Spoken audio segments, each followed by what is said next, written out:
everyone. This is your internationally recognized Harvard and Yale educated board certified dermatologist, Dr. Dina Strachan. I'm the founder and director of Aglow Dermatology in New York City. And I am coming to you now with your Skin Win with Dr. Dina. And this is where I share my expertise in dermatology to help you win with your skin, hair, and nails. So today we are going to talk about why it's important to get a diagnosis for your hair loss.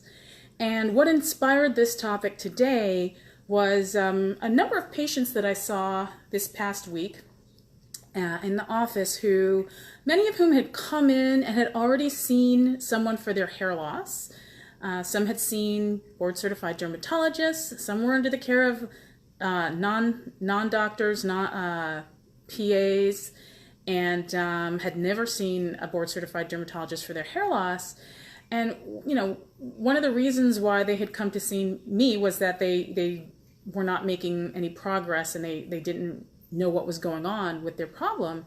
And, you know, I would start with they weren't actually aware of their diagnosis. So I talk about this. It seems like it's an obvious thing, but a lot of times people just accept alopecia, which is just the medical term for hair loss, as a diagnosis.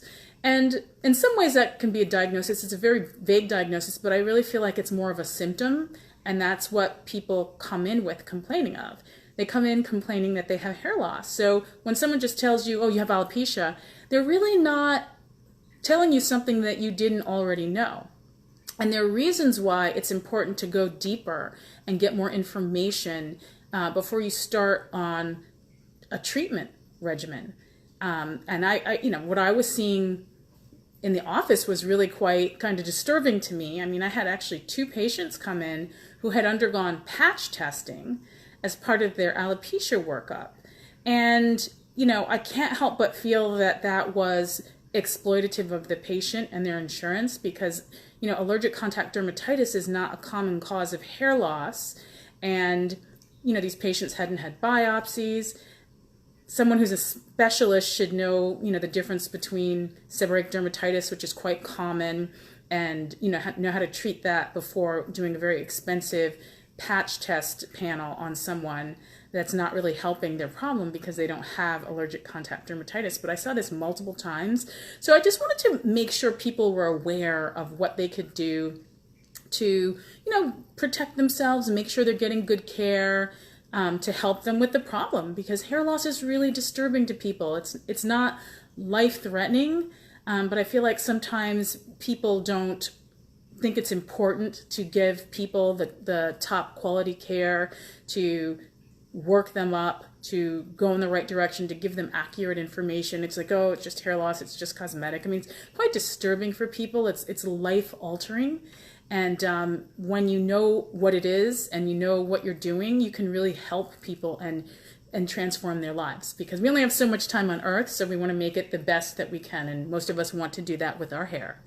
So why is it important to get a diagnosis for your hair loss? So the first reason is that there are different types of hair loss.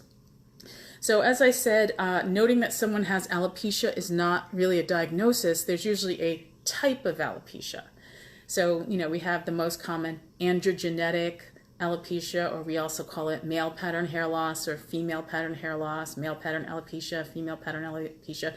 That's the type that we think of the, you know, balding that runs in the family. And, you know, men and women get it too. It tends to present differently on women and a little less severely generally, but women who have hair down to their hips often come in with androgenetic alopecia.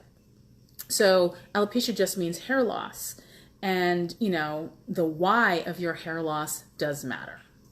So, you know, number 2, kind of just expanding on that, is that there are different categories of hair loss too. And the main 2 categories are scarring and non-scarring hair loss. And under each of those categories, there are many different diagnoses which have different treatments. But the main thing with the categories is that, you know, if you have scarring hair loss is potentially permanent.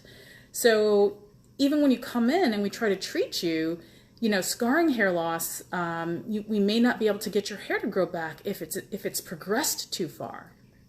So, the sooner that you can come in and get the correct diagnosis, scarring or non-scarring, and then the type, particularly if you have scarring hair loss, the type of scarring hair loss that you have, you can potentially save your hair, perhaps get some hair to grow back from the follicles that are maybe damaged but not dead, and then protecting the rest of your hair follicles from irreparable damage. It's important. So someone wasting your time for months or years with treatments that are not helpful can result in a delay in permanent hair loss. So it is important to find out what category you have, and the treatments are different.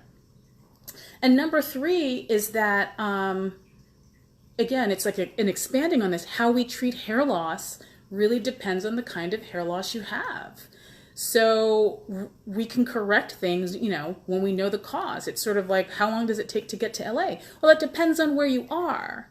So if you're in New York, it's going to take a different amount of time to get to LA than it would if you were in Nevada, or if you were in San Diego, or if you're in Seattle. So, and how you're going to go about that. So it's just very important. I just see people who come in and, they don't even have a diagnosis, not even a biopsy, and they've already been put on some of the treatments that are quite expensive, but, not necessarily appropriate for every type of hair loss. So they've, someone's got them on PRP and laser cap and come in every week and we're going to do this treatment, and they don't even know what the diagnosis is.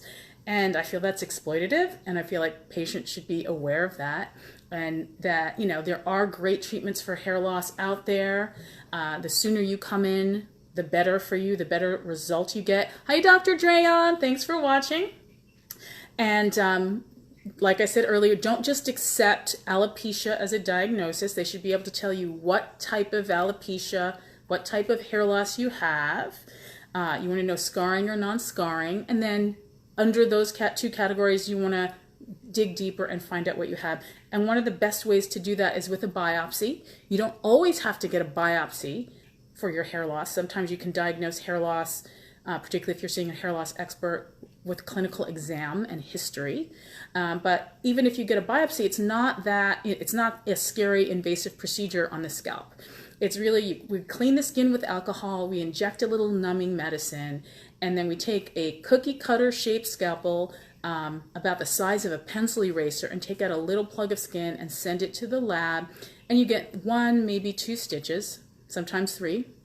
And, hopefully with that specimen, a dermatopathologist who's an expert at reading hair specimens can provide some helpful information. Sometimes it's still vague, but they can usually give you the category of scarring or non-scarring, how advanced something is. It can be helpful. So if you're walking around with alopecia or hair loss and you haven't had a biopsy, I would insist on getting a biopsy before I would start doing a lot of those expensive treatments. So, try to get as clear a diagnosis as you can. So, referring back to that old Abe Lincoln saying, if I had 6 hours to chop down a tree, I would spend the first 4 sharpening the axe. Think of getting your diagnosis as sharpening the axe. Very important. And it can be done quickly. Sometimes it takes a little bit more work. But that's all for now. This is your internationally recognized, Harvard and Yale educated, board certified dermatologist, Dr. Dina Strachan, and this was your Skin Win with Dr. Dina. And if you got some value, like this, share it with your network, and follow me on social media at drdinamd.com. And if you are in the New York area and you need some help with your hair loss, you can come check us out at aglowdermatology.com. We help a lot of people with hair loss, and it's one of our passions. Anyway, you enjoy the rest of your weekend. Take care now. Bye-bye.